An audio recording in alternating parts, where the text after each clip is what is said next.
Some career moves are meant to change your life. It was way back in 2004 when I was a freelancer working on the behavioral aspects of communication, what we conventionally call a soft skills trainer. But it was an ad in the paper about a voice workshop which intrigued me, and I went in there. I was the oldest in the workshop because most of them were college students who were just getting out of college trying to figure out what to do. And here I was, a mother of two, sitting in a 2-day workshop over a weekend, which changed my entire life. By the end of the workshop, I understood I could apply to All India Radio because I was looking at a part-time job where I could do RJing and not RJing as a full-time job, and All India fit perfectly. Applied, and when I came home and sat down prepping up to understand what RJs actually do on radio, I started falling in love with it. I did not know that my life was going to change when I gave in that application. I sat, wrote, prepped up.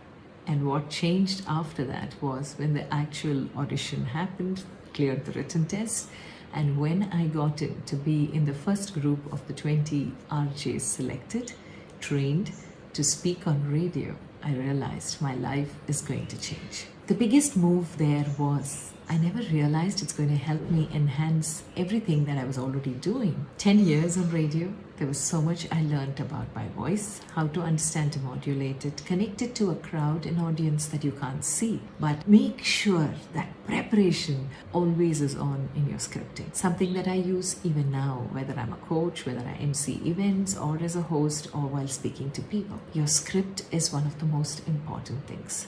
Working on it to make sure that you say the right things in precisely the words that make a lot of sense in that short time that you are allotted. So how to speak concisely in a short span of time. How to give a link and contextualize everything that you're saying. How to connect everyday life and instances to a particular theme or a song. Because that's what I used to do. I used to host shows where I pick themes from our everyday life and connect it to songs that are very popular. And most importantly, connect to an audience who loves you for who you are, because on radio you cannot fake for long. So connecting to your authentic self and connecting to an audience who only loves you for the way you speak and express is the biggest learning that I got from radio. Something that has sustained whatever I'm doing till date, whether as a coach, an MC, a host of events, or as a voiceover artist. The biggest C I realized in human bonding is connection. And this connection is possible when you are conscious of what you're going to say, how you're going to say it, and speak from your authentic self. 3 beautiful lessons that I learned that have stayed with me for all these years and only helped me do better. Because in the pandemic, when we were using the virtual medium also, connection became an important point, and that was what I was equipped with when I left my radio career in 2014. It was one of the best things and the biggest blessings that happened in my life.